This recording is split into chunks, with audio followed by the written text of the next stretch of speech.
사랑하는 성도 여러분, 지난밤에도 편히 주무셨습니까? 다 같이 마음 정돈하시고 신령과 진정으로 하나님께 5월 20일 수요일 새벽 예배를 드리도록 하겠습니다.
주님 부탁하신 말 순종하여 이 진리 전파하라.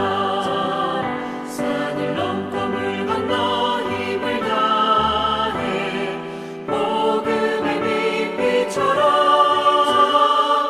빛의 사자들이여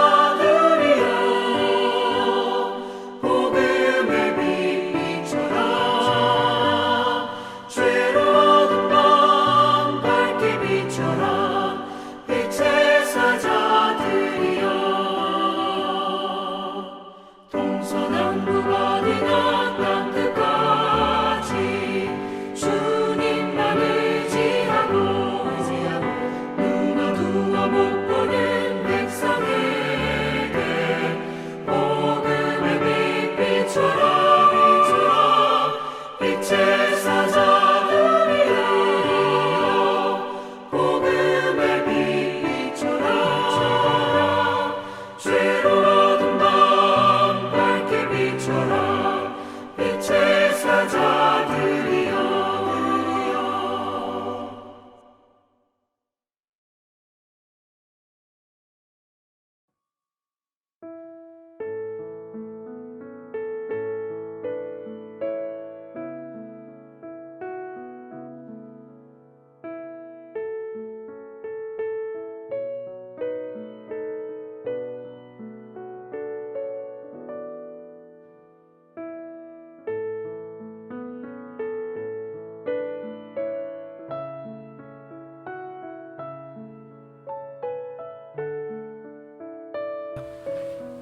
순종은 예수 그리스도를 통해 더욱 확실하고 구체적으로 드러났습니다. 예수 그리스도의 생애의 위력은 예수 그리스도의 순종하심에 있습니다. 예수님의 생애의 키워드는 순종입니다. 예수님의 생애를 한마디로 정의 내린다면 순종의 삶이라고 할 수 있습니다. 예수님은 아들로서 하나님 아버지께 순종하셨습니다. 예수님께서는 공생애 동안 아버지께 순종하는 것에 초점을 맞추고 사셨습니다. 예수님의 삶의 모든 것은 아버지의 뜻이었습니다.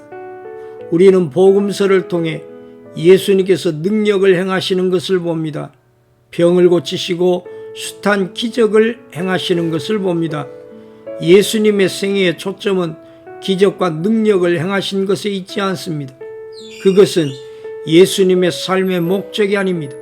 예수님께서는 기적 행하시는 것을 삶의 목적으로 삼지 않으셨습니다.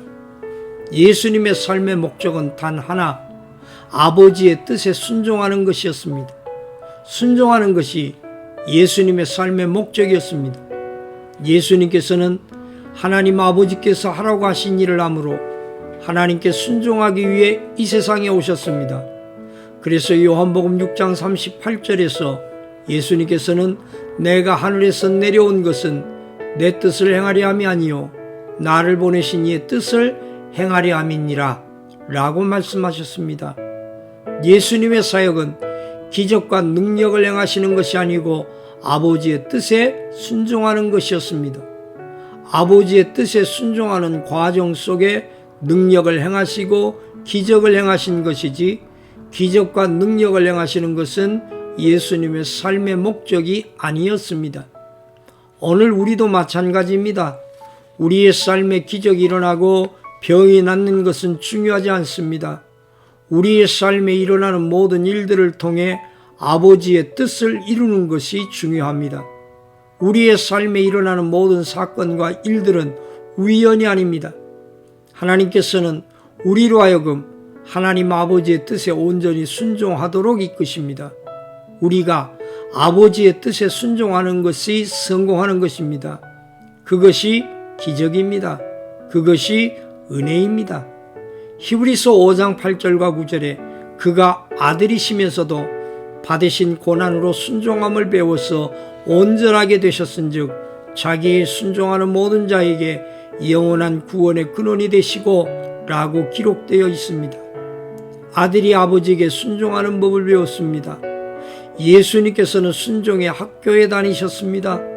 하나님께서는 예수 그리스도의 삶을 통해 우리에게 순종을 배우게 하셨습니다. 순종의 삶을 따라가게 하셨습니다. 인류가 불순종으로 인하여 저주 아래에 있는 삶의 고리를 끊어버리게 하시려고 하나님께서는 아브라함을 보내셨습니다. 아브라함으로부터 출발한 순종의 모습은 예수 그리스도의 순종으로 이어졌습니다. 예수 그리스도의 순종의 클라이맥스는 예수 그리스도의 십자가 사건입니다. 아브라함의 생애의 클라이맥스인 독자 이삭을 모리아산에 올리는 사건은 갈보리 언덕의 십자가와 오버랩됩니다. 하나님의 아들이 아버지의 뜻에 온전히 순종하여 묶여 모리아산의 제단 위에 있는 이삭처럼 말없이 순종하셨습니다. 그 순종이 이 땅에 있는 불순종의 고리를 모두 끊어버리고 모든 저주를 사라지게 만들었습니다. 깊고 깊은 불순종의 뿌리를 끊어버리기 위해 예수 그리스도께서 이 땅에 오셨습니다. 우리는 그리스도를 통해 순종을 배웁니다. 순종을 배우는 삶을 통해 우리에게 있는 어두움과 모든 아픔이 사라질 것입니다. 묵상을 위한 첫 번째 질문입니다. 예수님의 삶의 목적은 단 하나, 아버지의 뜻에 순종하는 것이었습니다. 즉, 순종하는 것이 예수님의 삶의 목적이었습니다. 오늘 우리의 삶을 통해 이 땅에, 여러분의 가정에, 여러분의 삶에 하나님의 뜻이 이루어지기를 간절히 기도드립시다. 묵상을 위한 두 번째 질문입니다. 히브리서 5장 8절과 9절에 그가 아들이시면서도 받으신 고난으로 순종함을 배워서 온전하게 되셨은즉 자기에게 순종하는 모든 자에게 영원한 구원의 근원이 되시고 라고 기록되어 있습니다. 예수님께서는 순종의 학교에 다니셨습니다. 오늘 여러분이 겪는 고난은 순종을 몸에 익히도록 만드는 축복입니다. 그럼에도 불구하고 감사함으로 고난의 터널을 통과하게 해주시라고 기도드립시다.